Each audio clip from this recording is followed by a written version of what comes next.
Lockdown से पहले गीता के घर का नजारा कुछ ऐसा था कि रोहन ऑफिस जाता था और शिविन स्कूल। जिनके घर से जाने के बाद गीता काम खत्म करके बाकी समय आराम करती थी। लेकिन लॉकडाउन के बाद ऑफिस और स्कूल घर में ही खुल गए और इससे गीता का हाल वो तो आपको देखने में ही मजा आएगा। शिविन, ओ शिविन, महाराज उठने के लिए क्या 21 तोपों की सलामी लेंगे? अरे बिस्तर से बाहर निकल, ऑनलाइन क्लास स्टार्ट होने वाली है। अरे तुम भी हद करती हो, स्पीकर की तरह चिल्लाने की क्या जरूरत है? दिख नहीं रहा मेरी कॉन्फ्रेंस चल रही है। अब कैमरा और स्पीकर ऑन कर रहा हूं, मुझे कोई शोर नहीं चाहिए। इस पर जैसे ही रोहन लैपटॉप का कैमरा और स्पीकर ऑन करता है तभी कुकर की सीटी बजती है। करा लो अब इसे चुप। लॉकडाउन नहीं हुआ, मेरी मौत का फरमान जारी हो गया। दोनों बाप बेटे ने नाक में दम किया हुआ है। ऐसा बोलकर गीता वहां से शिविन के कमरे में पहुंच जाती है, जहां शिविन अभी भी सो रहा होता है। ओ आलसी, अब अगर 5 मिनट में नहीं उठाना तो आज तेरा गेम और यूट्यूब कैंसिल। माँ की बात सुनकर शिविन बिना 1 मिनट गंवाए उठ खड़ा होता है। उठ गया, अभी नहाकर भी आता हूँ। ये नाटक कहीं और, मुंह पर गीला कपड़ा मार और पढ़ने बैठ। शिविन की ऑनलाइन क्लास स्टार्ट हो जाती है, जिस पर गीता उसे वहां बिठाकर रसोई में चली जाती है। थोड़ी देर में उसे कमरे से कुछ आवाज सुनाई देती है, जिसे सुनकर वो कमरे में वापस आती है। हाय राम, तुझे क्लास अटेंड करने के लिए बोला था, कैमरा ऑफ करके बिस्तर पर नाचने के लिए नहीं बोला था। मम्मी मुझे कुछ समझ नहीं आ रहा, आप बाद में पढ़ा देना ना। वैसे भी अटेंडेंस तो लगी गई है। हाँ हाँ बेटा, जरूर बन जा। तू अभी से हम सबका बाप बन जा। अरे नहीं मतलब कहाँ से लाते हो इतना दिमाग, और पढ़ाई करते हुए ये चला कहाँ जाता है? नाइस क्वेश्चन, दिमाग से पूछकर बता दूंगा। शिविन की बातों से परेशान होकर गीता उसे मारने के लिए जैसे ही आगे बढ़ती है तभी वो कमरे से बाहर भाग जाता है। अब शिविन आगे आगे और गीता हाथ में चप्पल पकड़े उसके पीछे पीछे पूरे घर में दोनों घूम रहे होते हैं। इसी बीच वो रोहन के पास पहुंच जाता है और शिविन को मारने वाली चप्पल रोहन के लैपटॉप पर जाकर गिरती है। ओए माँ! मम्मी, अब पापा को चप्पल मार रही हो? वो आज तक के रिपोर्टर, चुपचाप जाकर क्लास अटेंड कर ले, नहीं तो अगली तेरे पीछे लगेगी।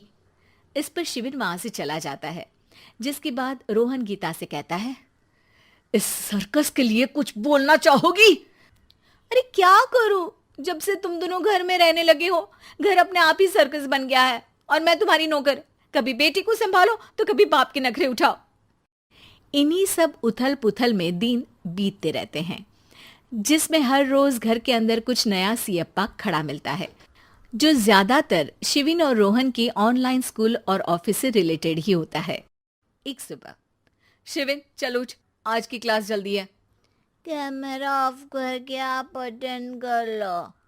अरे ऐसे छित्तर पड़ेंगे, दादी नानी सब एक साथ याद आ जाएंगी। गीता की लाख मशक्कतों के बाद क्लास तो खत्म हो जाती है, लेकिन उसके बाद शिविन फोन इस्तेमाल करते हुए इंस्टाग्राम रील बनाने लगता है। रसोड़े में कौन था? तुम थी, मैं थी, कौन था? कौन था? हाँ, मैं गरीब हूँ। अरे ओ गरीब के बेटे, आजा, मैं बनाती हूँ तुझे गरीब। मैं बताती हूँ रसोड़े में कौन था।